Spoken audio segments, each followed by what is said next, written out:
Good evening, ladies and gentlemen, boys and girls around the world. It is once again time for the WADcast, the Writers, Actors, Directors Podcast, episode number 136. I'm one of your hosts, Josh, joined as always by Mr. Hey, you guys, Brandon.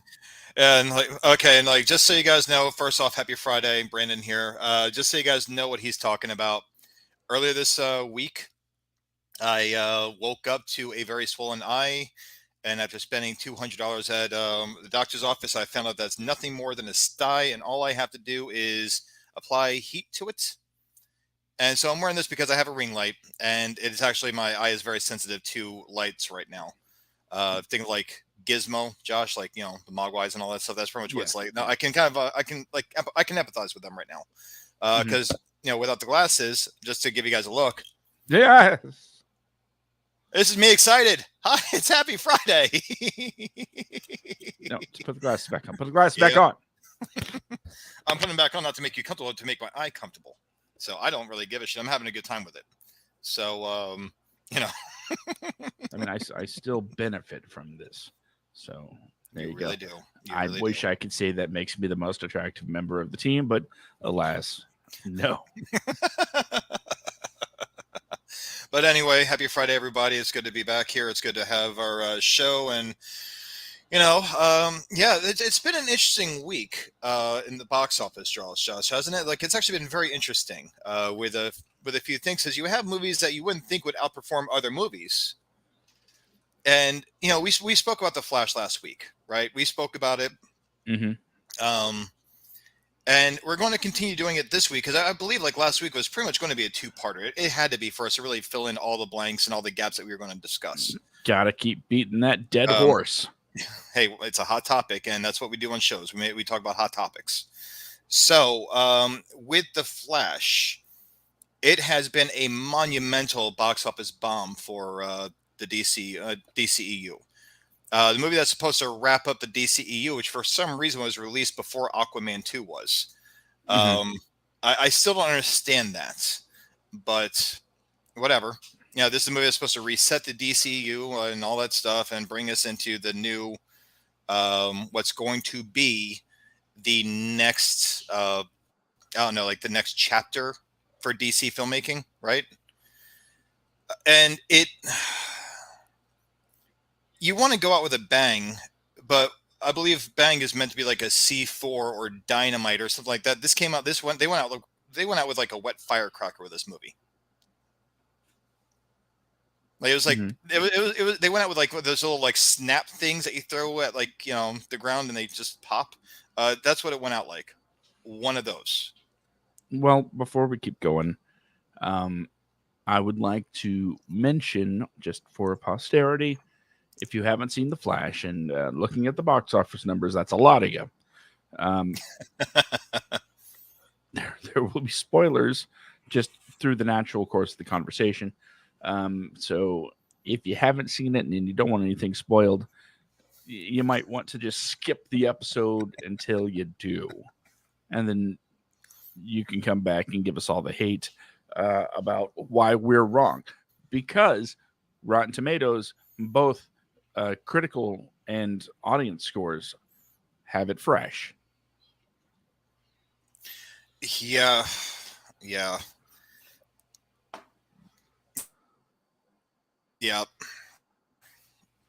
Have a comment? But I don't go off. Can of you Rotten read? Tomatoes. Are you able to read? Let's see.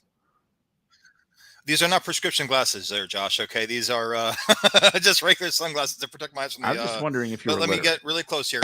I would like to. Yeah, totally literate there, Josh. Let's see. So I like to coin a term. The term is sport hate. A lot of people are sport hating this movie before it even came out. They were doing the same thing with the new Indiana Jones movie, and I agree with that. But the difference is the Indiana Jones movie is when they de-aged Harrison Ford, even in the trailers, it looks pretty damn good. Like, I mean, they like the few clips that you see of Indiana Jones when he's younger looks good. When you have the faces pretty much melting off the character. Yeah, Sean, thank you very much for interacting. And Sean McLaughlin, he's a friend of the show.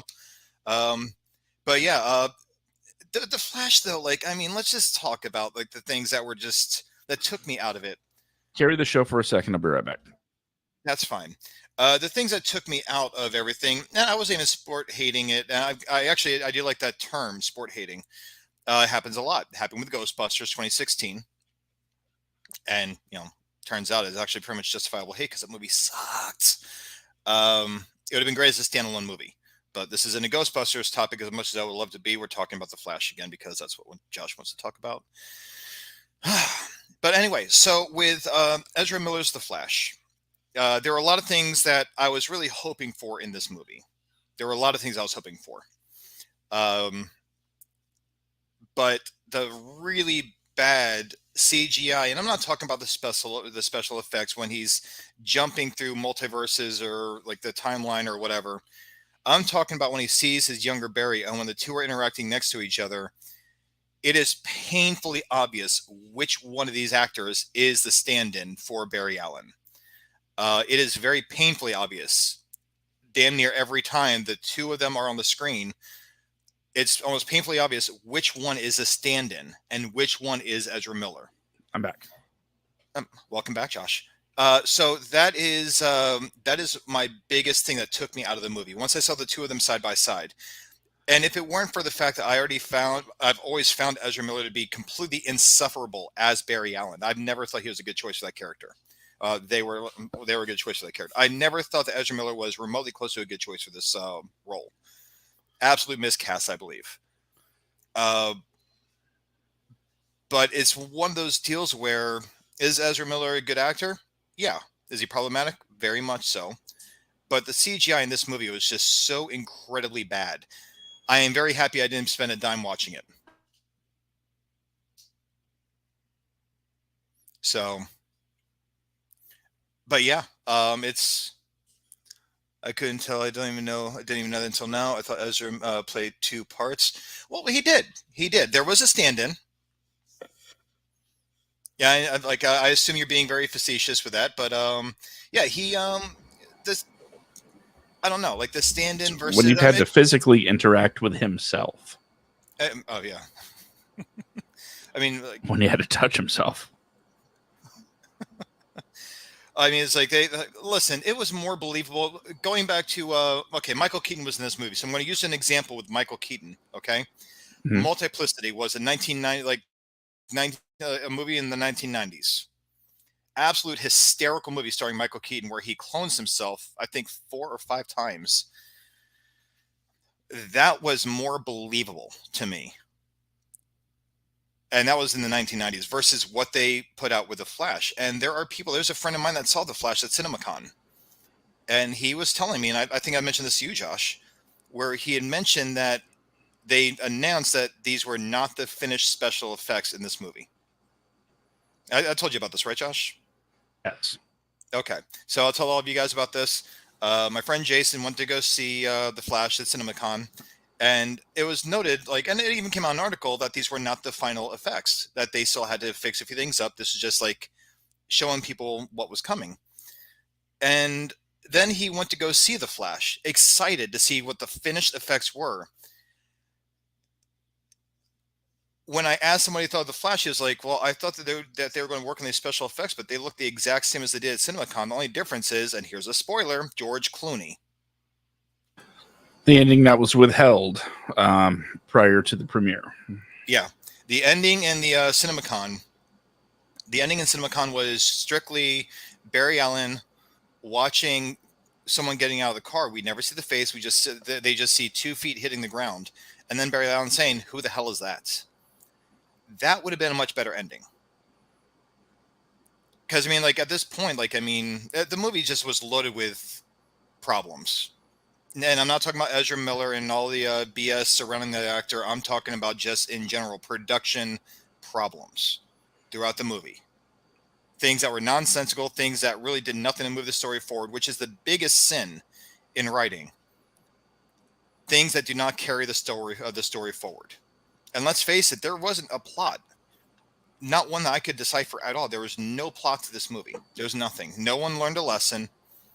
No arc. There was no arc, no nothing. There was no big villain fight. There was nothing. Like Zod, he was going to win regardless. So I assume in that reality, Zod takes over Earth.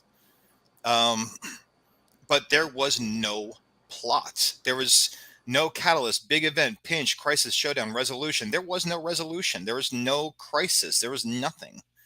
The only crisis was that Barry had to tell his younger Barry not to keep running back into time to fix things because he'll turn into older Barry. And then older Barry goes to kill our Barry, and then younger Barry jumps in front of older Barry, gets impaled, and older Barry phases out of existence because younger Barry dies. And then our Barry goes back in time to not meddle in the timeline, but he still meddles in the timeline. So he learned nothing. Well, I can't save my mom, but I can exonerate my dad. Come on. Like the whole point of that story. Which clearly those cans of tomatoes had some sort of reaching implications if Ben Affleck was gone. Reaching implications. I like that. Now let's back things up to Sean's first comment about sport hating. Sport hating. I like that term. I really do like that term, by the way. And pre-hating a movie before it comes out, because it's kind of a thing we've seen before, but just from my own standpoint, I'm going to show you something real quick. I was going to show you two things, but I couldn't find the other thing. The first, well, I guess the only thing being, if you're watching along, hey, you're going to see a visual thing, and that's cool. And if you're listening along, I'll do my best to kind of let you know what this is. I was really gung-ho for this movie. I was ready for it to be awesome. So much so that, before it started,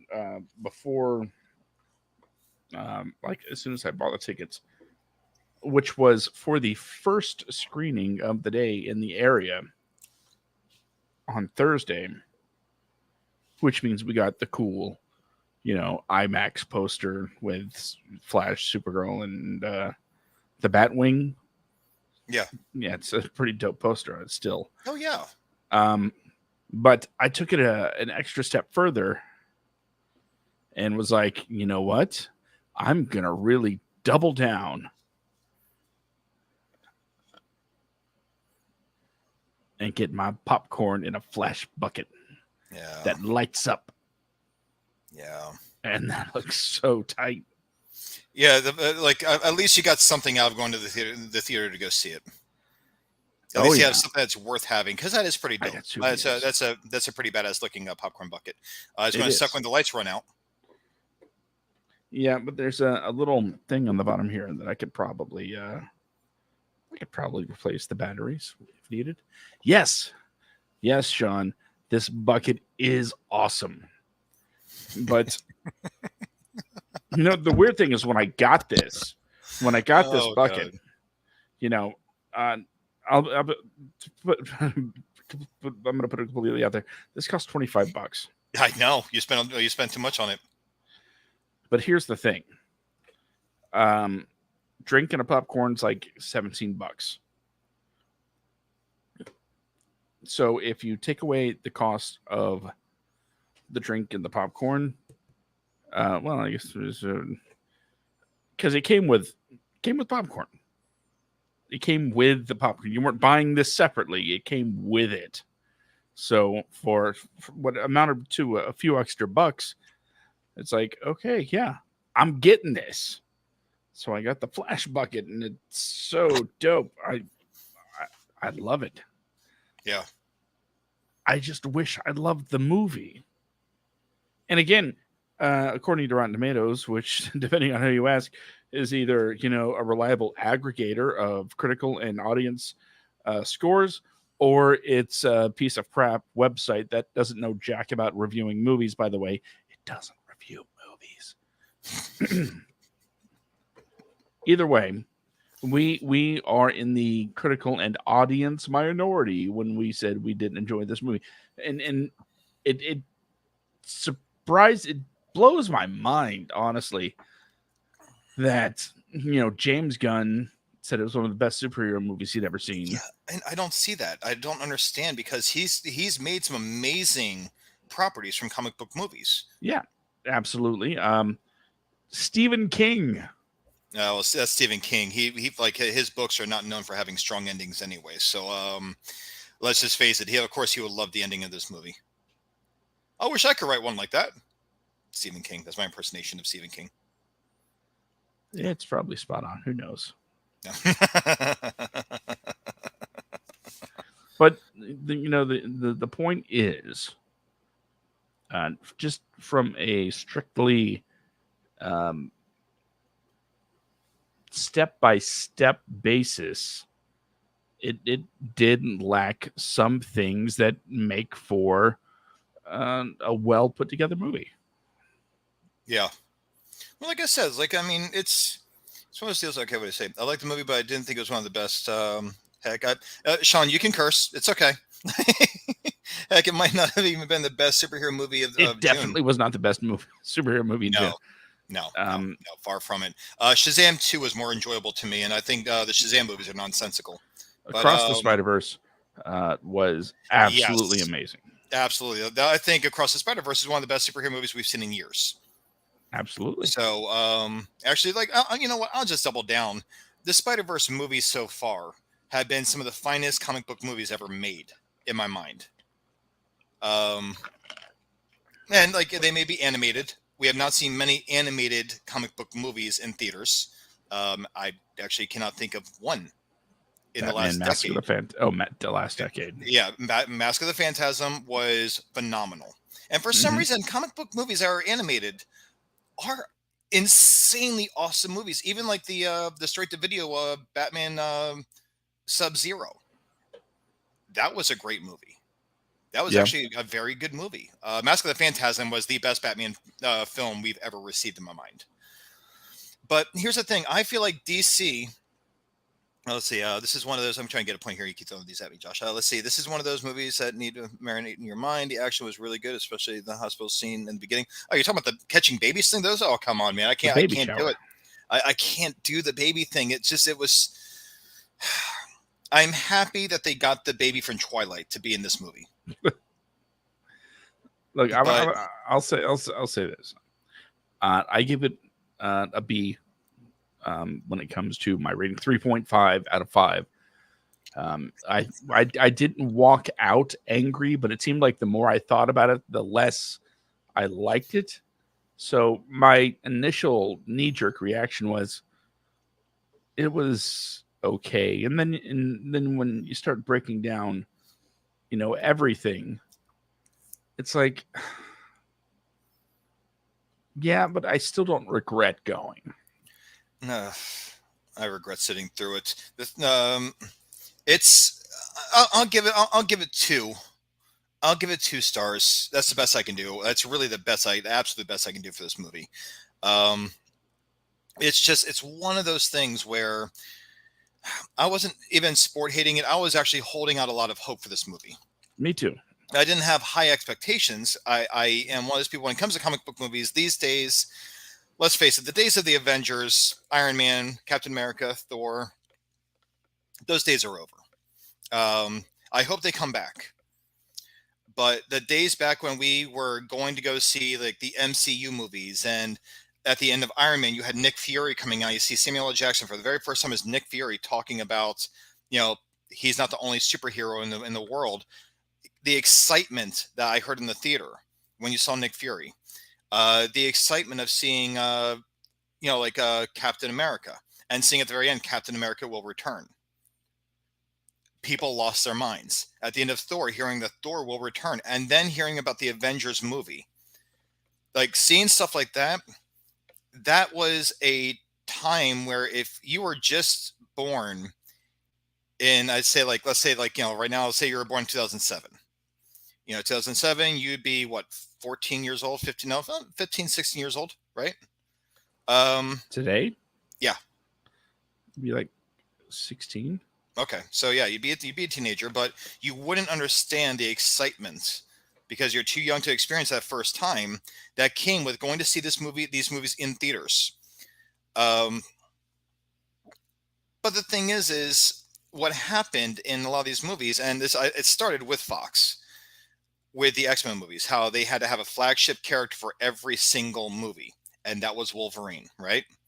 Every X-Men movie for a long time, all of their X-Men material was centered around Wolverine.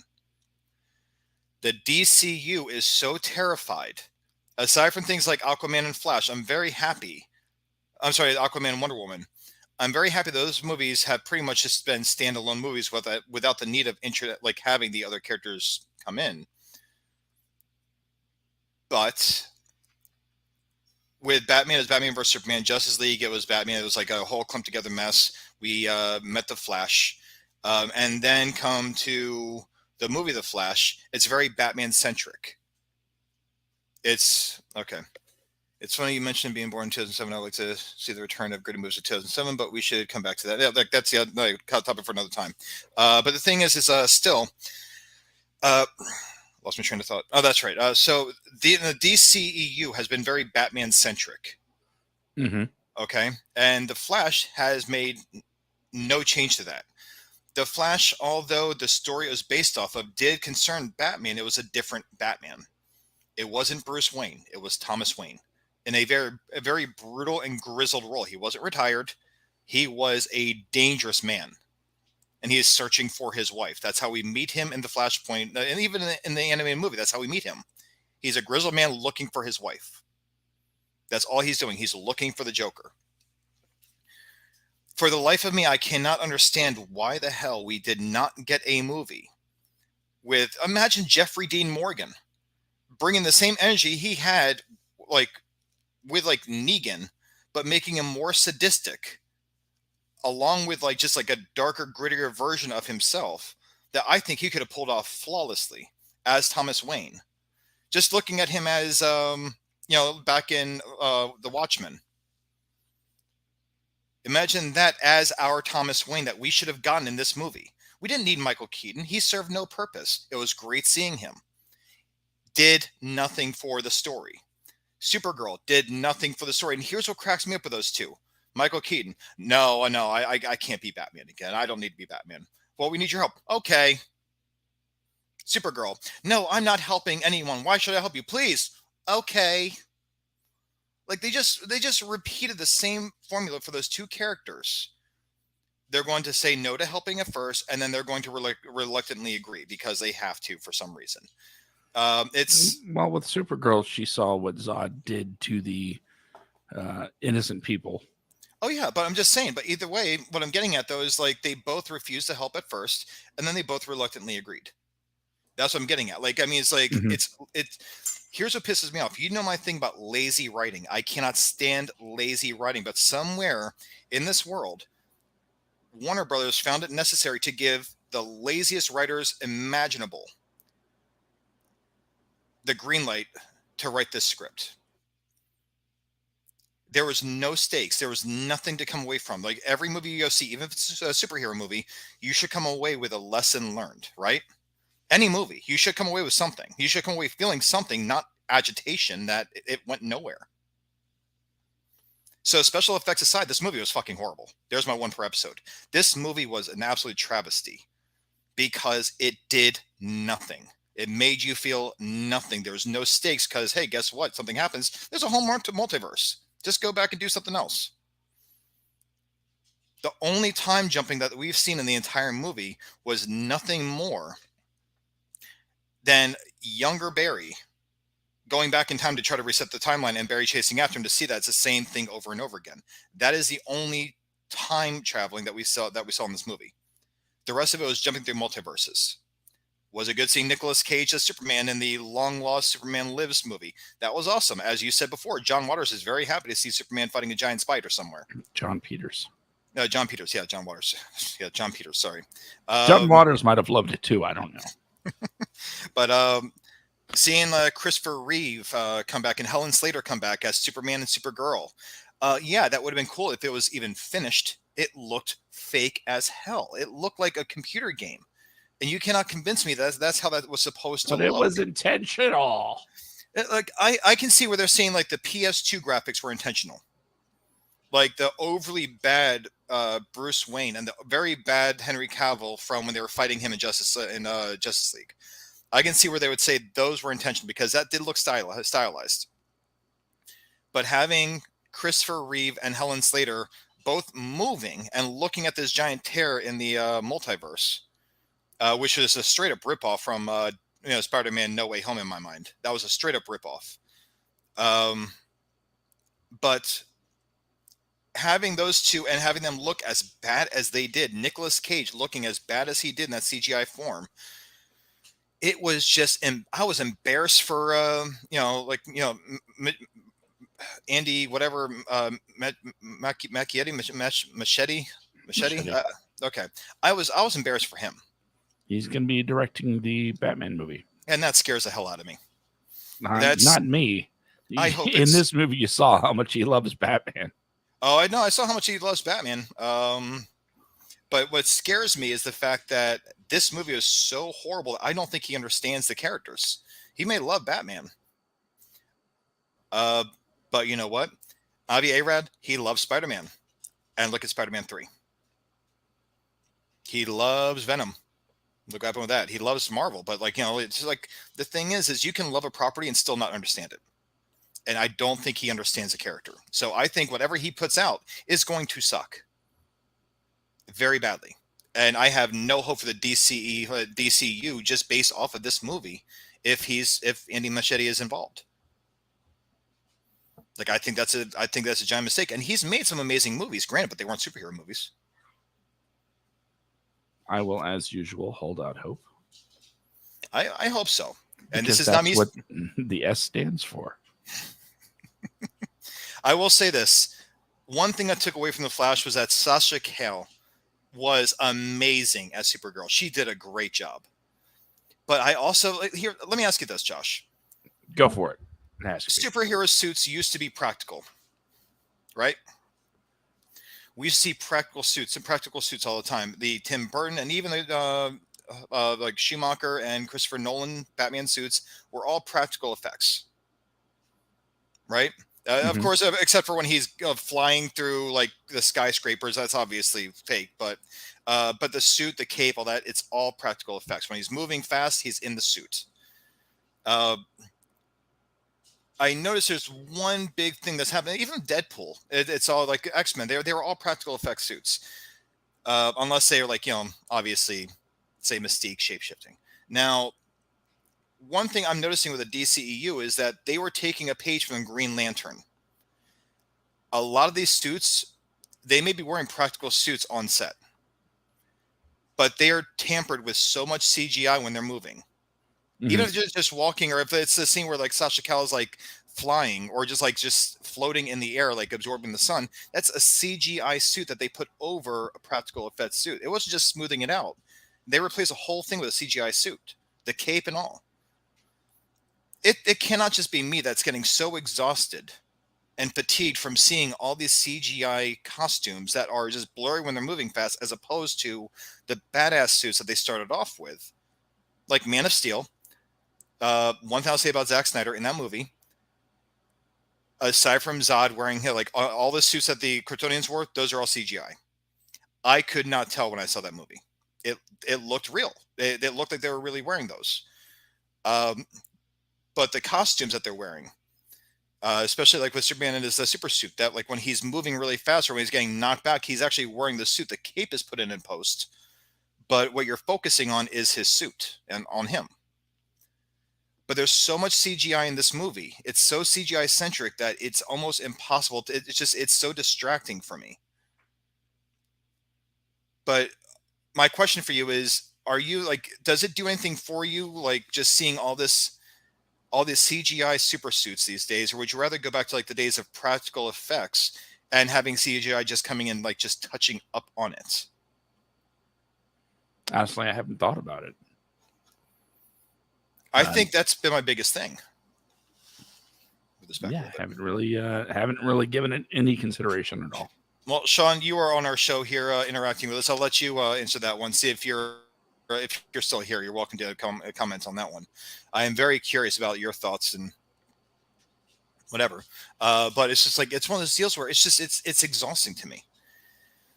The days of practical effects in movies are dying.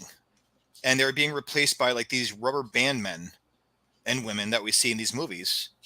There are times where I feel like I was watching Blade 2, like when he's fighting that woman in front of like the big old like spotlights in the warehouse, and it's obviously they're both very fake. You didn't notice it? Oh wow. Okay. Okay. Well, but like my question is, Sean, I'll let you answer this. I'll ask you this one. Same thing as Josh. If the CGI suits are so distracting, like for me, Green Lantern, I'm one of the very few that actually enjoyed Green Lantern for what it was. The CGI, yes, it was distracting, but what can you do with Green Lantern? It's going to be CGI. I understand that with like the ring making like the power, like making like the willpower and all that stuff, right, Josh? Like you know the racetrack, the car, all that stuff. Like I mean, how would you make that if it wasn't for CGI on like a Hot Wheel track? You can unmute yourself. You don't have to mute yourself. Okay, I'll unmute myself. Like, interact with me. Don't just sit back and like just like one of these like, oh, this fucker's talking. Oh, there's 2 per episode. This is officially a rated R show. Might as well keep it going. Oh yeah. Oh, I mean, the point is like with Green Lantern, what I'm getting at though is like CGI where it is needed is acceptable. Like that's how I look at it, Josh. Like as needed, but not just like hey, we want this movie. How are we going to make it? Oh, CGI. Right. Like I don't know. It's just. But then the numbers for the Flash, I think that word got around that the movie is actually very bad. I think word got around. I think that's what caused a lot of people Word to from not go who? see it. People that go see it when they go talk to their friends. See, power of word of mouth it can be a kiss of death for movies. But So if people go see it and they're Rotten Tomato underwhelmed, scores show the exact opposite. okay, then why aren't people going to go see it? And also, you also have like Ezra Miller being Flash for some reason, even after everything, and still. Okay, I'm finally glad. It took 30 minutes to get there, but well, it's going to be a topic as part of it. It's we called it the post-mortem of the Flash. Why did it not perform? Well, I took the liberty to pull a Jen, and I actually did some research. I know, crazy. Me doing homework. So let me start with what I pulled from Screen Rant. For those that don't know what Screen Rant is, I don't know what it is either. So they just post stuff on the Facebook that I kind of pull every now and then. Yeah. So, you know what? I'm just going to see if I can share this. And we can kind of touch on some of these issues. Because it's a list of 15 items that they call the 15 biggest factors in the Flash's historic box office bomb. Okay, here real quick, Josh. I do want to acknowledge we have another comment, but I think it's like strictly on my Facebook page. It's from James Babcock, another friend of the show. It's not in there. Okay, well, no. James says, and he's talking about the cape, like the whole CGI thing of the costume, right? Just before we get to this, I just want to acknowledge them. First off, James, thank you for commenting, buddy. But just join the live. Join the live and hang out with us. But so we can post those comments. Yeah, so we can actually post these and share your opinions with everybody else. But here we go. He says, I started noticing the fake capes in Batman vs Superman, but it wasn't this ridiculous. Everything in all this big budget movies, now everything just seems rushed. For example, in the World of Warcraft movie, it was a good movie, but everything was CGI. It was great CGI too. But all the humans were real, so that really took me out of the movie when the humans were next to all that CGI. I think they should chill on everything being computer generated. Practical always looks better, and it shouldn't be touched up with CGI, not fully replaced. So I agree with that. Okay. But yeah, James, jump in our Facebook Live, buddy. Just that way we can actually see your comments show up on our thing here. But yeah, go ahead, Josh. What were you going to say about this, man? All right. 15 biggest factors in the Flash's historic box office bomb from Screen Rant. The first being, it's tough at the box office, not just Marvel DC. What do you think about that? What do you mean? Let's say. It's tough at the box office, not just Marvel's. No, no, I don't. Everyone's No, taking a hit right now. I disagree. I think if you actually show a decent movie with a good story with a actor that is not loaded with controversy, especially when it comes to grooming, you might get a better turnaround. And especially if it's a tolerable actor. Ezra Miller is like, again, a lot of people find him insufferable. A lot of people did not like his performance as Barry. Sorry about it, but a lot of people didn't really care for him. Right now, as it stands, The Flash sits at number 11. Yeah. In the box office rankings for worldwide box office. Yeah. And the 10 movies in front of it are, in order from 10 to 1, Dungeons and Dragons. Okay. Creed 3. Yeah. Transformers: Rise of the Beasts. Yep. Which had a very close release date to Flash. Let's see. John Wick Chapter 4. Mm-hmm. The Little Mermaid. Number 5 is Ant-Man and the Wasp: Quantumania. Okay. Number 4, Spider-Man Across the Spider-Verse. Number 3, your favorite movie, Fast X. Number 2, Guardians of the Galaxy Volume 3. Yeah. And box office wise, the number 1 movie of the year so far, bringing in about 1.3 billion, is the Super Mario Brothers movie. Yeah. And here's the thing. It's not difficult at the box office. What it is like say Fast X. I may not like the Fast and Furious franchise, but as we say, like what you like. A lot of people, they want to see this story wrap up. I personally think it should have wrapped up after the first one, but no, that's just me. Now, there's a big difference with these movies and The Flash. Do you know what that is? What's that? Plot. There's a story there. There's an ending. Now, Fast X is leading into sequels. I get that. We all understood that, even though we all saw Gal Gadot just pop up out of the what was it, like a tanker or whatever it was? Submarine. Submarine. That's right. She pops out of the submarine. She just smiles at them. They're smiling at each other. And how is she back? Oh, I don't know. Because no one ever dies in the series. The only one that died was, Vin Diesel's baby mama. She died. We don't ask questions at this point. But she'll probably pop up too.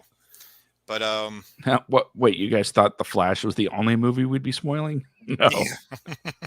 Yeah, Gal Gadot lives. Everybody. She even though she fell off of an overpass and to her I guess death and disappeared for years on end, she's alive again.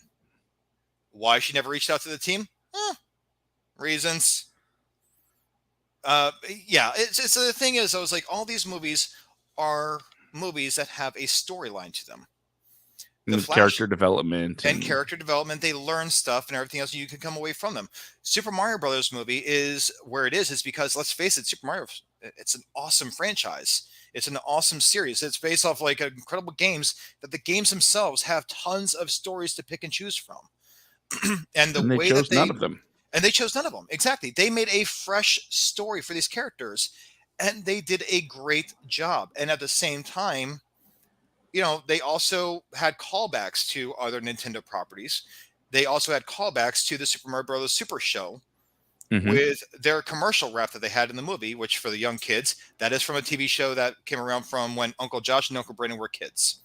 So yeah, good old times. But if I TikToked, I'd be doing the Mario. Never too late, buddy. But all right, yeah. Number 2. Go ahead. Superhero fatigue is sort of real. But they stopped making shitty superhero movies, that would not be real. I call into question this for the simple fact that 3 out of the top 5 highest grossing movies of the year are superhero movies. And if you want to count Super Mario Brothers as sort of super, no. Okay. Fast X, he's got super family. Fast X, I mean, the way everyone's dying and coming back, they obviously have superpowers. For Christ's sake, Dwayne Johnson moved an entire torpedo with his hand. So, maybe. But legit superhero movies, 3 out of the top 5. Okay. So, 3 out of the top 5 highest grossing films of the year are superhero movies. I don't think superhero fatigue caused The Flash to bomb. Oh, no, not one bit. All right, number 3. The best superhero movie ever narrative didn't work. Well, that's not really a cause of a box office bomb as much as uh, a duh. That's we saw the result. Of course, it didn't work, but it didn't cause it to bomb. Yeah. That's just kind of a weird statement to make. Number 4, James Gunn's DCU makes the whole thing moot. No. No, not one bit. That's not even it either. Well, I'd say it is something that contributed. Maybe, but I just don't see that as even being like any kind of underlying factor. It may be like a small fraction as to why this equation did not work out, but it's not the reason. But go ahead. What's the next one? Confusion and conflict with the CW. Nope. Yeah, I don't see anybody going, wait, Grant Gustin's not in this? Who wrote this thing? I don't know.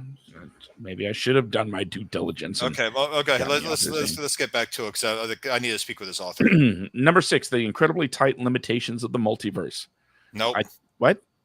I don't understand what that means. Now, what limitations of a multiverse when you have infinite versions of every goddamn? Oh, okay. Next, the nostalgia does nothing. Now that can be taken one of two things: 1, the nostalgia didn't sell tickets, or 2, the nostalgia acts in the movie literally do nothing. Well, I mean, like, yeah, and that's something where it's like maybe just pay attention to what people. No, okay, we'll get to that one. What's the next one? The Flash is super long lead marketing. No. You would think having a lot of lead-in time would end up selling more tickets. Not really. What is it? The anticipation increases the appetite. Here's the thing: they showed too much in the trailers. They showed way too much. That's it. That's a big thing about the marketing. They showed too damn much. But go ahead. Let's see. The flashpoint for lesser proven Flash. So basically, Flash fans didn't feel that Ezra Miller's Flash has gotten to the point of his character to deserve this story arc. I agree. That's one thing I agree with. Audiences don't love this version of the DC universe. I also agree with that one too. That falls under. That's why it's going away. Yeah. We knew this already. Yeah. Number 11, the bad CGI narrative took over. Yeah, I'd still say that's something you would find out. Yeah. After watching it, and that's a word of mouth thing too. See, usually when there's a huge, movie coming out, you have things like ticket pre-sales, and these theaters sell out days, if not weeks in advance sometimes. Yeah. I went to the theater opening day and there were 12 people in the theater. Whereas in other parts of the country, I've heard, anecdotal evidence that, oh yeah, it was sold out at my showing. It's like, let me actually let me look up my AMC thing, because we'll go ahead and get to the next point, because I want to go ahead and I'm going to look this up really quick for the Flash. I'm going to see what it looks like. Say if I were to go tonight I'm not going to, but if I were to go see it tonight, like in my local theater here, because mind you, I live in Los Angeles County, and it's a Friday night, so.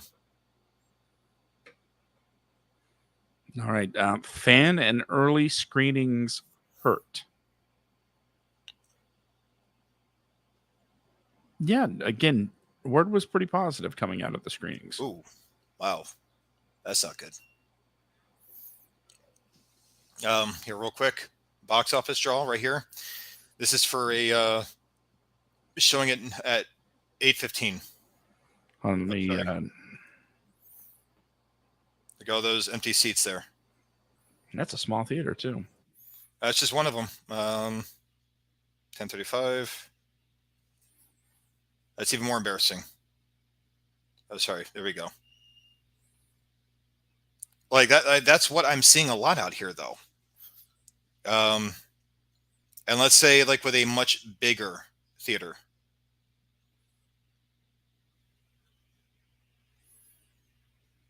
There we go. Much bigger theater. Sorry, can you see it? Like for a good superhero movie, that should still be packed out. I guess that's the IMAX. No, that's just a standard laser, what they call laser showing. Um, but it's not 21 and up like a lot of the theaters out here where you can order from your seats and they bring drinks to you. But okay, but let's go ahead and get back to this. The writer strike hurt wider promotion.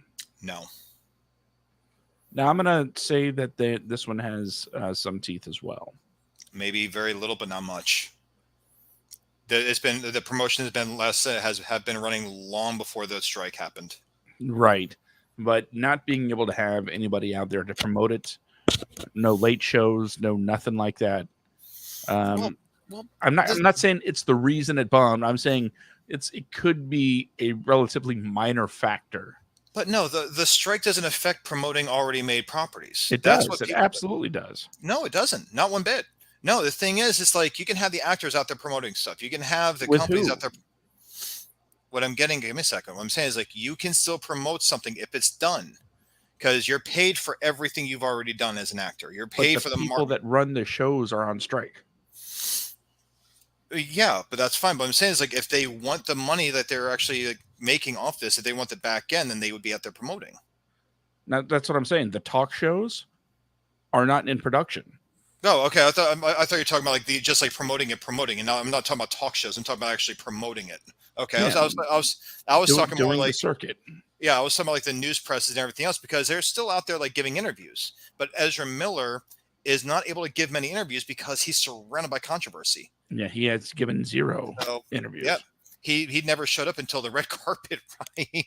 So there was no promotion. And you can't have Sasha Cale and Michael Keaton out there doing all the promoting because they're not really affiliated with the DCEU up until this point. No, they're not. So That well, we haven't gotten to the Ezra Miller part, but yeah, go ahead. that's what I'm saying. Just the fact that there are no talk shows to go on and have the whole sure, I brought a clip, Yeah.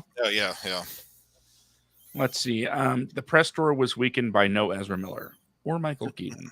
No, I think it did better without Ezra Miller, but still, it would have done better with Ezra Miller if he wasn't such a douchebag.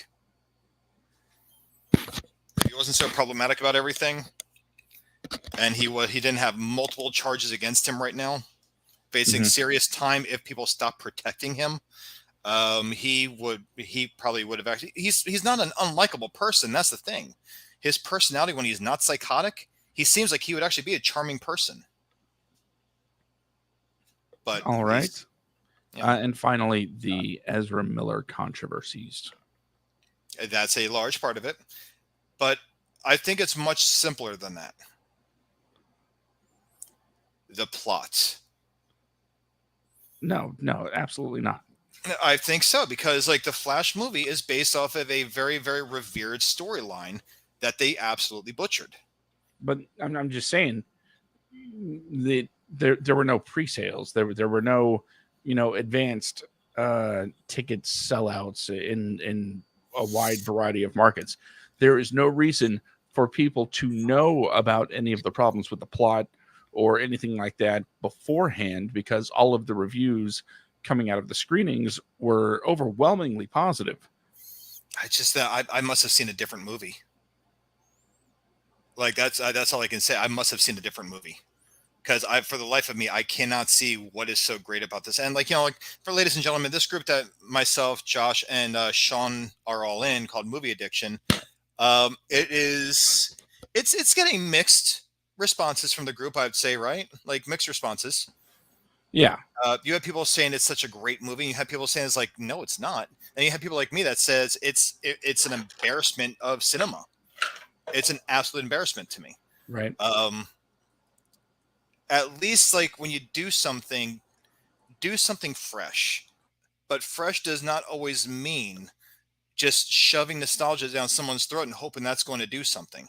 Michael Keaton, it was great seeing him again, but he served no purpose. Sasha Cale did an amazing job. She served no purpose. And these are things that we did not know going into it. Yeah. No, like it looked like they were actually going to do a whole lot in the movie, right? Like when you saw the trailers, Yeah, it looked like they it were going was to be promoted big. like that. Yeah, They would. yeah, they were going to be big parts of the movie. They weren't. They did nothing for the story at all. They did nothing at all. So the They reluctantly agreed. You know what was cool about the movie? One thing I liked, what's that? the Batwing. I love the update to the Batwing where he's like fixing the cockpit and the whole plane is rotating around him as he's flying through things. I thought that was awesome. Yeah, it's pretty tight. That's the only thing that I was like, oh my God, that's actually a really cool update. I would love to see that in an actual Batman movie. The Flash served no purpose. Nothing changed in that movie because no one learned a damn thing. But All we, that didn't contribute to its uh, flopping as okay, much as something did, whatever that something is. Because, like I said, people weren't reserving their seats. People weren't going to see this before. They had already made up their mind before it was released that they were not going to see this movie. yeah, and a large part of it is Ezra Miller. It's a large part of it. That's a thing, but it's like also the fact that let's face it, man, the DCEU has been a mess. It has been an absolute mess. Now, Wonder Woman, that was a decent movie. I actually enjoyed Wonder Woman. I still like to argue the fact that she did not get there through girl power without the help of a man. She never realized her full potential until Steve Trevor died. And that's when she got angry because the man that she loved died, and now she's going to go kill what's his face. Yeah, exactly. It's a huge mess, Sean. But there's so many problems in the DCEU because what Zack Snyder was trying to do, it failed. You cannot make someone like Superman, who had a horrible father in that movie. Kevin Costner was just a terrible person. Jonathan Kent was a jerk. You know, yeah. It's like, what, should I let them die? I don't know. Maybe. Could you imagine if Uncle Ben was like that? With great power comes some responsibility. But it's just like, but Man of Steel. Let's just trace back to DCEU, and we'll make this really short, sweet, to the point. Man of Steel. I personally enjoyed it. You did not. There are problems I had with Man of Steel. Like I didn't like the fact that he gets his costume from a 20,000-year-old Kryptonian shit that happened to have his family crest inside of it while it was crashing the ice. I did like how they came across him as a baby and how they kept the ship. I liked how he had to have a codex the key to operate the ship and to actually learn who he was. I thought that was cool. As an updated version of the Fortunes of Solitude, I thought that was a pretty cool thing. But it also didn't work for me. But then, of course, Zod gets a hold of the ship. I loved Michael Shannon as General Zod. He did an amazing job as Zod. You know, the other Kryptonians, they look good. I'll read that in a second. Let me get to my point here. But you have Man of Steel. It actually even showed Superman trying so hard not to kill Zod, trying to plead with him, begging him not to make him kill him. And people are like, oh, Superman doesn't kill. I'm like, well, no. And maybe this is the reason why he doesn't kill. Maybe this is what sets him up for that. Okay, let me read this comment because you're not going to. Okay, they should have tiptoed into Batman vs Superman. Well, yeah, and that's exactly what I'm going to get to here. They rushed. They rushed everything, the whole formula. They rushed everything. Because then after Superman, after Man of Steel, I believe it was Wonder Woman, right? Or was Wonder Woman after Batman vs Superman? Say again? Was Wonder Woman put out after Batman vs Superman or before? After. Okay, so then we have Superman, Man of Steel. Then we go into Batman vs Superman. We are introduced to Bruce Wayne. We see that amazing scene in the beginning of the movie. Like, I think the best scene the DCU has ever put out. And that is Bruce Wayne. And we see why he thinks Superman is an enemy or why he needs to be put down like a dog. When he sees the fight between him and Zod from his perspective, you know, his building is destroyed and everything else. He gets that like giant steel beam off the guy's legs to find out that his like just now he's going to be in a wheelchair, and he's holding that little girl that is now an orphan. And you see Ben Affleck holding this girl and looking at Superman, and you see that like look of hatred on his face. That was a powerful scene. Batman in the warehouse. That was the most Batman I've ever seen Batman be in cinema, taking all of those people. But they rushed the formula. And then let's go ahead and talk about Wonder Woman with Ben Affleck and how Bruce Wayne and Wonder Woman are in like Diana. They're interacting with each other a few times, and they're kind of playing this like game of cat and mouse. And then as they're fighting Doomsday, which they also rushed that storyline right there, there was no emotion when Superman died because we only knew him from one other movie. But that line of Superman's like, "Is she with you? Oh, I thought she was with you." Like, bitch, you've been working with her for like the last through a few weeks now. Like you literally emailed her. Yeah. Who are you? Like, just come on. But and then after that, we jump into Justice League. See, they didn't. I'm sorry. We had Wonder Woman, and then we had. I think we had Justice League after that. Then we had Aquaman. Like they're bouncing all over these origin stories. Like we saw Aquaman already established in Justice League, but now we get to see how he became Aquaman. Here's the thing with the Flash. This is why I failed. We never saw how he became the Flash. We never saw how he got this brand new super suit and how it's in a ring. We never saw any of that stuff. What we knew of the Flash is what we saw of him in Justice League and what we saw of him at the very end of the last episode of Peacemaker. Oh, and also that one little intro in Suicide Squad. The DCEU didn't know what it wanted to be. It was trying too hard to copy the MCU's formula. But it's like someone that was trying to copy it that was both bipolar and with ADHD. That's what it comes off as to me. So we never saw Barry become the Flash. We know he got his name. If you follow the CW, you know he didn't get his name, the Flash, until he ran into Grant Gustin's Flash in the CW universe. And that's how he got it. But even then, he was wearing his old suit, right? He was wearing the one that we saw in Justice League.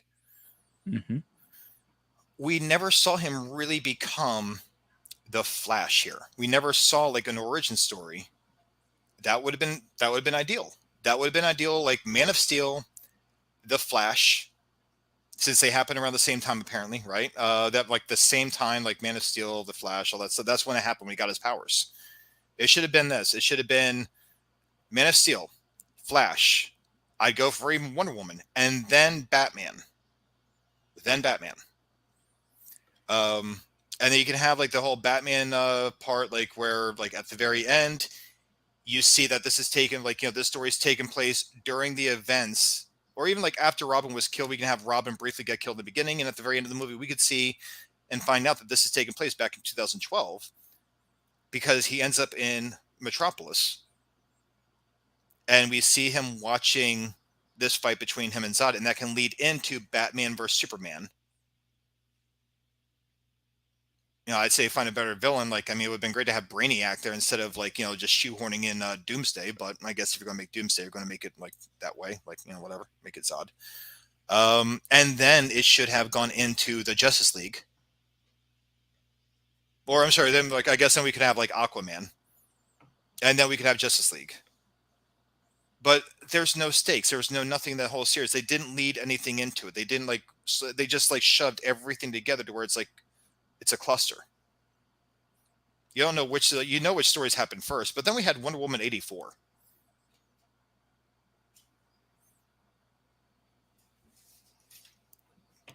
But not once did we ever see anything that led into the Flash. Well, I mean, the Brainiac is like the most prolific villain for Superman. I mean, he's from his home planet. Imagine the things that you could do with that character. So, but they didn't want to do that. They wanted to just go ahead and, I don't know, put out a bunch of shit that, like, I don't know. Here's the thing. MCU looks at their, at first they looked at their audience and they knew what their audiences wanted. They respected it, but they also had Stan Lee uh, giving his insight on a lot of things. They did go back to Stan Lee quite a bit. Kevin Feige went back to Stan Lee quite a few times. I think Kevin Feige, when he took over for Zack Snyder in Justice League, I look at that as just straight up sabotage. What he put out and everything else, it didn't work. The humor did not work versus what the last two movies were. You cannot have two dark movies, two dark, gritty superhero movies, and come out with like a lighthearted, funny, cutesy bootsy, you know, I don't know, team up movie that's got mixed director styles between Zack Snyder and Joss Whedon that just they don't mix. So there's a lot that led up to it. So there may not be superhero fatigue, but there is a DCEU fatigue. I think out of everything that was listed, the one thing that really stands out is what you say.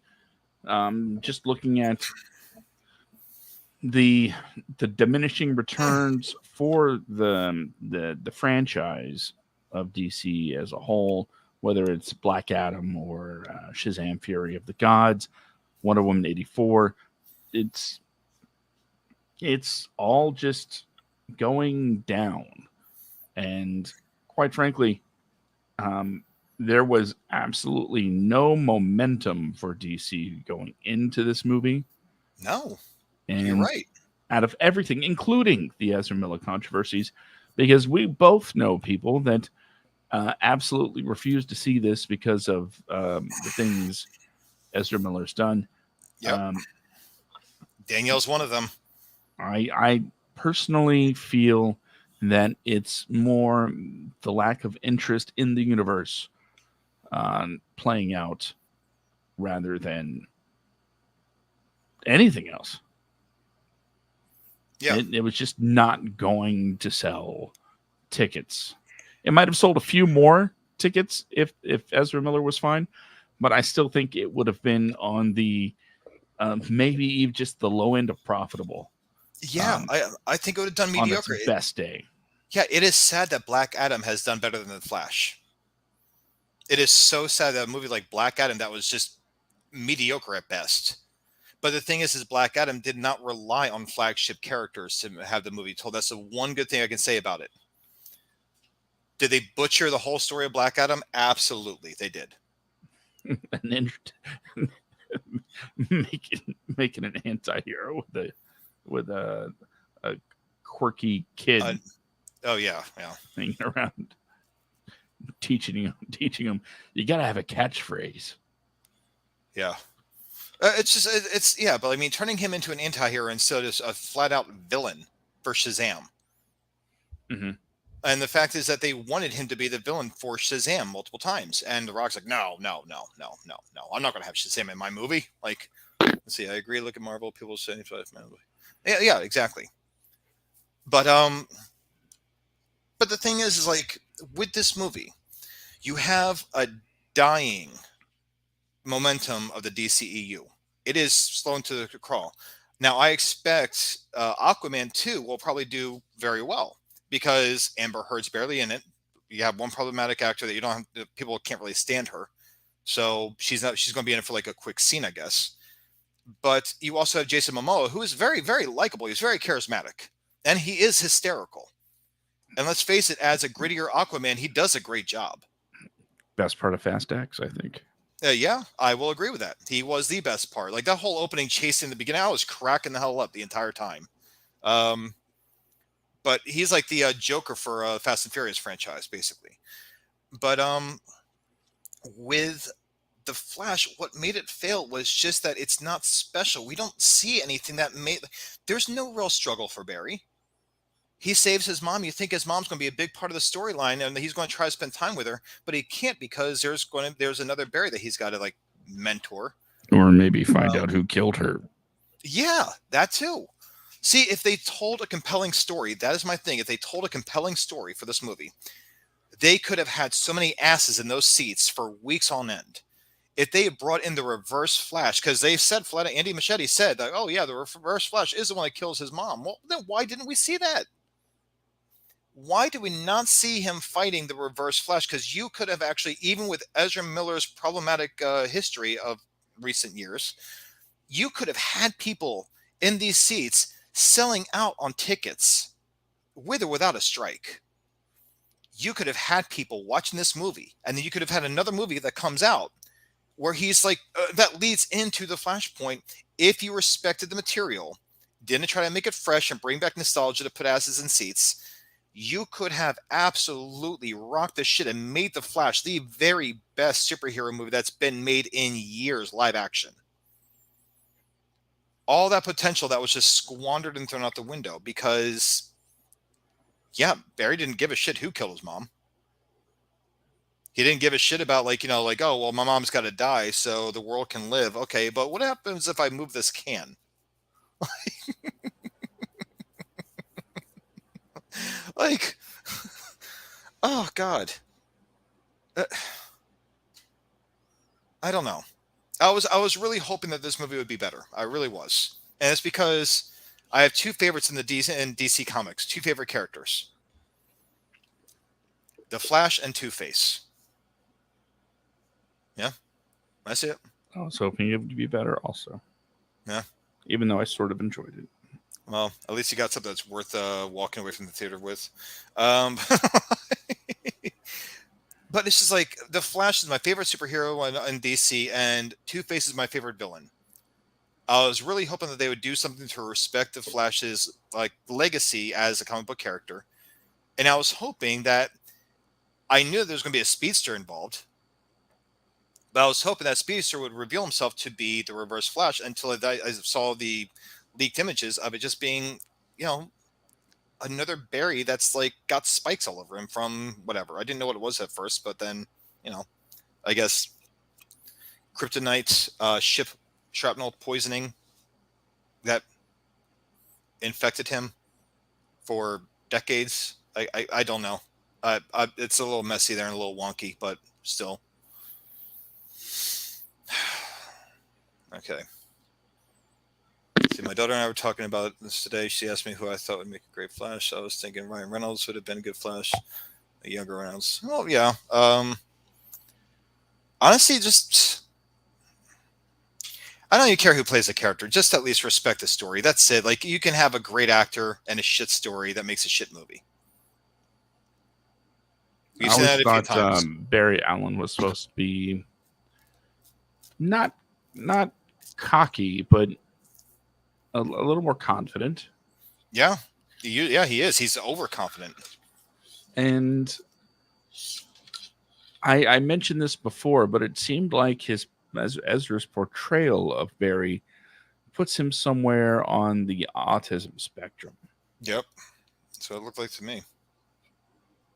It's quite the interesting choice for the character. Yeah. Yeah, and like, I agree with you. It's just, it's one of those movies. It didn't work. It didn't work for a series of reasons. But one of the biggest reasons is the fact that it's like they missed the mark. You had a chance to tell an amazing story, and you absolutely blew it on a cellular level. You messed it up, man. So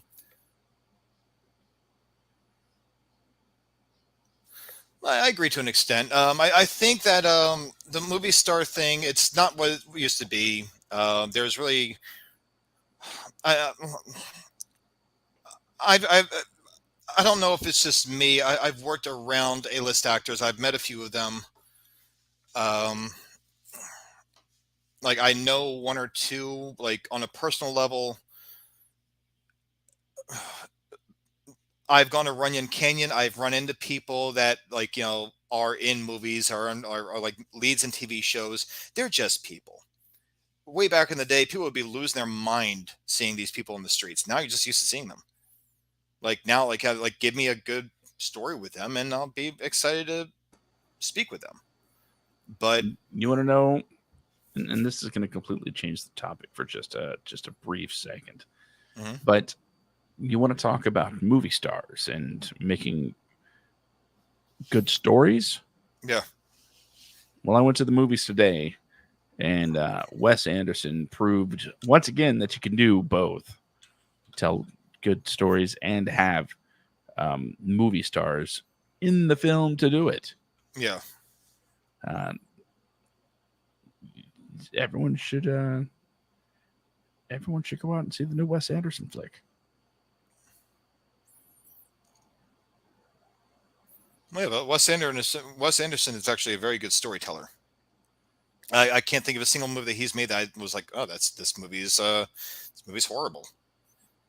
Most of his movies I've seen, I'm like, oh, this is actually very, very good. And just on a personal level, I think that Asteroid City might be my favorite Wes Anderson flick. See, I still have not seen it yet. I haven't even seen a single trailer for it. Well, it only came out today, so. But you know what cracks me up though is just like there's only two movies that Andy Machete actually made that I thought were really good. It Chapter 1 and 2. I thought that they were actually really, really good, scary, horror films. I think he did a good job with them. So I have no idea where the hell this came from. But I think there's no need to he go there. made the movie that he was told to make. Yeah, I think so too. But it's damn it, man. Like I think with me, I take it more personal because The Flash is a favorite of mine. If you were going to tell an origin story, you could have at least told some of that after Justice League what he's been up to. You can see say Captain Cold or something like that, or Killer Frost. The Flash's weakness is the cold. That is his weakness. I love Captain Cold from the series. Oh yeah. But I mean, I think it would be awesome to see a live action Mirror Man or Mirror whatever. Yeah, Mirror Man, right? Yeah, that sounds right. I would have loved to see these characters, the Trickster. I would have loved to see these characters live action. This would be awesome. So more of the Flash being sort of the Flash rather than, as he put it, the janitor of the Justice League. Yeah, absolutely. Let's see him in action. We don't need Wonder Woman and Batman here. We don't need Aquaman here. I feel like they had no faith in Ezra Miller that they had to shoehorn in Batman, Wonder Woman, and Aquaman somewhere in the storyline. And they had to shoehorn in Michael Keaton and Sasha Cale. Although Sasha Cale is a newcomer to, the DC. She's remember. I'm going to cut you off real quick. Remember, okay, they showed this lack of faith in Ezra Miller carrying a movie long before Ezra Miller became a problem. I know, absolutely.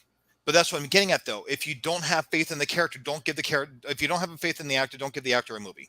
Could that be one of the reasons why The Flash did not do well? No, because here's the thing, and I'm always going to go back to this. You are ripping off you're borrowing from a loved and cherished story. Okay? The Flashpoint is a very dramatic story. Mm-hmm. It's a very dramatic story. And if the character never ran into the Reverse Flash, as you said, he could have gone back and found out who killed his mom. And you got to stop this person thinking that he's doing right, only to find out that he is screwing everything up. That is a way to make it a fresh story right there, because in Flashpoint, he just goes back to save his mom. He knows who killed his mom, but he goes back to save her. That was the whole story of the Flashpoint. And if you want to throw in the Flash being naive with this whole superhero thing, I could see him going back to, because he never actually goes back to, his, year of origin until the very end of the Flash. Yeah. So you don't see what the long-lasting ramifications of his actions were. So he goes back to the night he lost his powers, to when he was 18, or when he gained his powers. Yeah. And stays there for the majority of the movie. But if you actually had him go back to his year of origin, and then he's he runs into Batman, and Batman's like, "What did you do?" And he's like, "Oh, I came back, kind of like Back to the Future Part 2 when they go back to Biff's 1985 and they're Yeah, like everything's different. So he returns, everything's different. And Batman's like, "What do you mean everything's different? This is the way it's always been." It's like, yeah, "No, when I left, this is the way it was." And he's like, "What? No. Are did you change the timeline? Barry, did you change the timeline?" And it's like, I guess by accident. It's like, what did you do? I stopped the bad guy.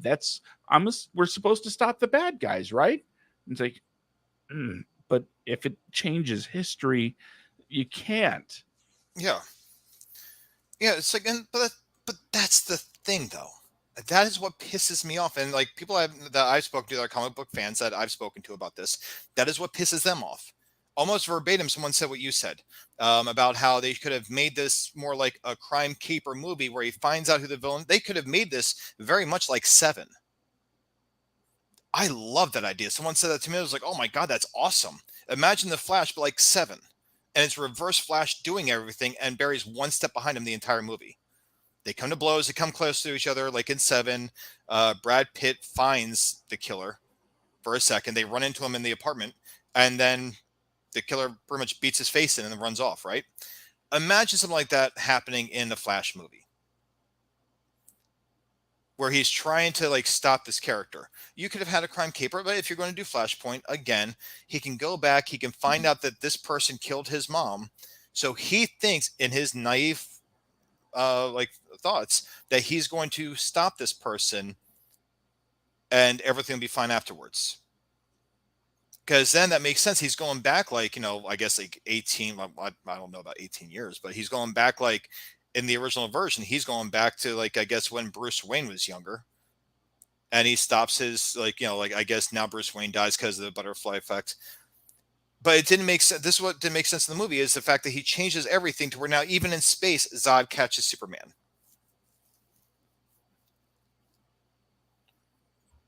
You You remember the cannot spaghetti, change. right? I remember the spaghetti, the bullshit like that came with that made no sense. Yes, I remember that. You Because don't what? change the past, the ancient. You don't change And ancient then history by altering the past. because you started out here and things are going, then you change things here, and now you do this, and it's all sideways now. You see, it's Yeah, it's nonsensical bullshit. That's also something that just took me out of the movie. spaghetti. So, but either way, I do have to get going because it's getting to be a time. But yeah. Grant Gustin, please come back into the DCU and play the Flash. Show someone how to do it. I suddenly have fallen in love with the idea of the naive Flash, thinking he did the right thing by stopping the guy that killed his mom. Going, but we're the heroes. Yeah. If you're going to do it, that's how you should do it. I think I want to see someone make a fan film of Flashpoint and show someone how to do it. I mean, that's sort of what we do. Yeah, we don't do fan films. We just put out ideas. What I'm talking about is like you have these fan films that are amazing fan films. Star Wars has some amazing fan films. Okay. Star Trek. I'm not even a Trekkie, but Star Trek has some amazing fan films. There are some amazing Batman fan films. There's Batman where Batman versus Predator was a good fan film. But you have a movie like The Flash where you pretty much completely destroy an entire storyline that is loved by comic book readers and people that have seen the cartoon. And you come out with this pile of shit. And you're blaming everyone else for the reason why your movie failed. How about you just failed to tell a good story? Again, I can't say that's why it failed. Mm. It's probably why. No, I can't even say that because again, reviews are strong with this one. Yeah, reviews were strong for Ghostbusters 2016 too. When the movie first came out, people were like, "Oh my God, you need to see this. This is Ghostbusters at its finest. These women do a great job. They're all hysterical," and it was not funny. It wasn't even good. I'm just saying the Flash flopped before it even hit screens. Yeah, oh yeah, no, like the Flash was dead on arrival, like just in. But again, you also have something where it hid no mystery. Like we knew Supergirl was going to help them from the trailers. We knew Michael Keaton was going to help them from the trailers. We didn't know that they were going to serve no purpose at all to the entire story. So I'm going to say, uh, in my official autopsy report, Okay, cause of death, lack of interest in the DC universe. okay. I can give you my cause of death for this movie. Okay. It was brain dead. It was born without a brain. And it was kept. The character was kept alive for when did Justice League come out? 2017, 18. So it was kept alive for about 5 years. It's a 5-year-old brainless child that was kept on a ventilator that should have been put down a long time ago. Yeah, but that's more of a symptom than a cause. Okay, it had a brain bleed in the womb, and then it was kept alive on a ventilator in hopes that someday it might be a contributing member to society. And then people just realized, no, got to take it off the life support. Sorry, we're gonna have to pull the plug. Yes, exactly. And I'm sorry, ma'am. Your child's got no brain. It's never going to happen. That should be a new T-shirt for us. Sorry, ma'am. Your child has no brain. That's a good T-shirt. Sorry, ma'am. Your child has no brain. It's almost like mine and Danielle's friend Rick with this quote about the whole thing. Like, that's not even movie related. We'll talk about that later on. But the thing is still, yeah, it's just there's not a single brain cell in this movie. It goes nowhere. And on top of that, you do have Ezra Miller, and a large amount of people are not seeing this movie because of Ezra Miller. And I don't think it's strictly everyone's on strike, so there's no talk shows like hosting things with like the actors where the actors can do things. The actors are still able to go on press tours. They're still able to do that. They're still able to talk to the press. The press is not on strike. The late night TV shows are on strike. We should be seeing interviews on YouTube, on TV, on the news with these people because they're not on strike.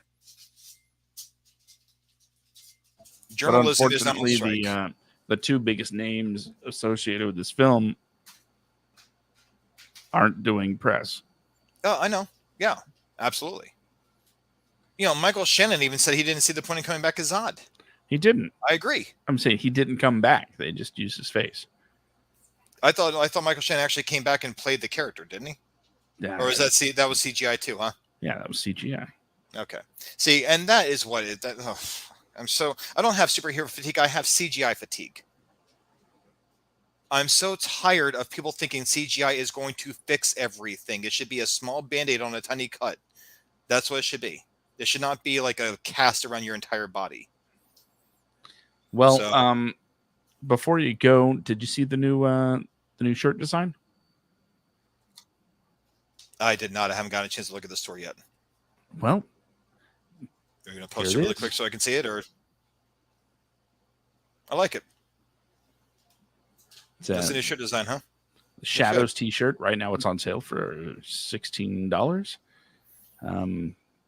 Yeah, new designs always show up on sale. So if you want to pick this up real quick before it goes back to its full price, which is $22, still reasonable. I like it.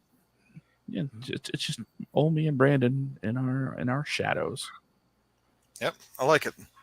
See, I'd be more interested in in contrast to the Flash is talking about how the Little Mermaid is probably one of the best the best live action movies Disney's put out so far. I don't have superhero fatigue. I'm staring. Yeah, that's I mean, I would be fine with seeing another Dark Knight. Like not Batman, but just like on that level of Dark Knight, how the Dark Knight was very dramatic, but it was actually very well done, for the most part. Mm-hmm. But yeah, either way, I do have to get going though. It is, Yes. getting up there. But listen, ladies and gentlemen, follow us on Instagram. Just like type in the WADcast. Same with Facebook. Type in WADcast, you'll see our name up there. It'll be a black circle with a white banner that says WADcast in it. I'm also available on Instagram if you want to follow me, bjacksman1982. It is right here, down there. Sorry, right there. Boom.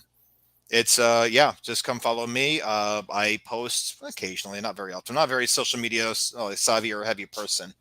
But come follow us. And every Friday night, 10 o'clock Eastern Time, 7 o'clock Pacific Time. But that is our show about how wonderful the Flash was and how Ezra Miller is an absolute saint and testament to all of humanity and contributing member of society. But you're going to hell for that lie. Yeah, that's a pretty massive lie. I don't feel good for that one. But that vile, disgusting excuse for a human being absolutely was part of a movie that bombed monumentally, and it's well deserved of the public humiliation. So that's really all I've got. Everyone have a great night. I'm going to let Josh do the final word, but I do have to get going because I have to get ready to go to my wonderful job with my droopy eye tonight. So you guys have a great night. This is the WADcast. Josh, go ahead and give your Full House Danny Tanner speech, and I'll talk to you later on, buddy. Get out of here, you scamp. Have a good night, ladies and gentlemen. Well, it's just us kids. How's it going? And when it's this time of the show, you know it's got to be started with a little bit of setting the mood. I wish I had some Danny Tanner, cool dad moment music. I'd play it all the time. But if you want to know more about what we do here, you can always go to thewadcast.com. Right now, that redirects to wadcomedia.com, where we have all the pertinent links to the socials and whatnots, including the merchandise store, which I showed you a little bit of just a moment ago. There's also a Patreon there, but, we don't ask you to throw your money towards things that are theoretical. If you really want to show some support and, do it monetarily, we suggest going to the merch store. That does mean less money in our pockets, but personally, I feel better knowing that you have something tangible in your hands to show that, you support us. It's kind of, I think, a fair trade. But, WADcomedia.com. Now we can find out all about all of our wonderful Wadco Media shows, including things like, 10-2-1, the internet's favorite movie-centric list-making podcast every Wednesday night at 8:30 p.m. Eastern, 5:30 Pacific, where Jen and I, we count down a topic of movies, a list of movies every week. This week, we are talking about our favorite book, or I should say written media adaptations. So that's going to be a hot list coming up this week, Wednesday. No, I guess it would be next week. Next week, Wednesday, 8:30 p.m. Eastern, 5:30 Pacific.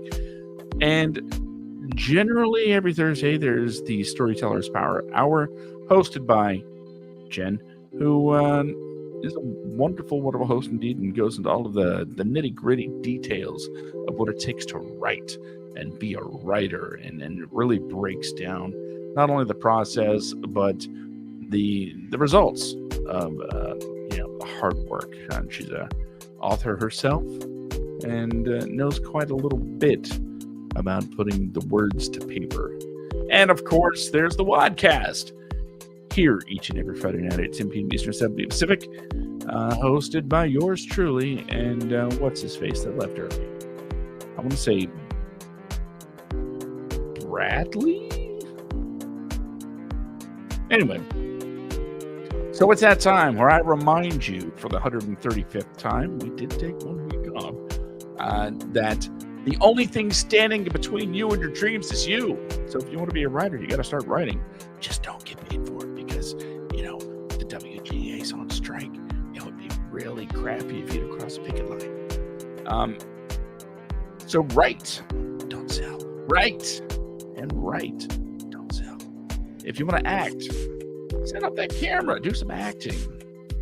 You can find lines anywhere. It's the internet. Stuff's available. Just do it. If you want to direct, you got that little thing called a phone, right?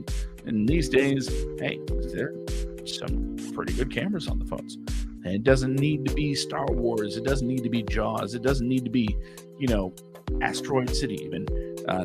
Although I don't know why I made that sound like it was about Asteroid City. It's a great movie. Anyway, It doesn't have to be on par with the greats. It just has to be made. The worst movie is the one that doesn't get made. So if you have it in your heart that you want to do this, then there's only one thing left to do. Just go out and do it. Stop getting in your own ways. Just start following your dreams. It's the only way to move forward. So this has been the WADcast episode number 136. We will be back next week for episode 137. Who knows what we're going to talk about then? A lot of things could happen within the week. But until then, I've been Josh, and the other guy was Brandon. I remembered. And we will see you next week for the WADcast. I hope everybody has a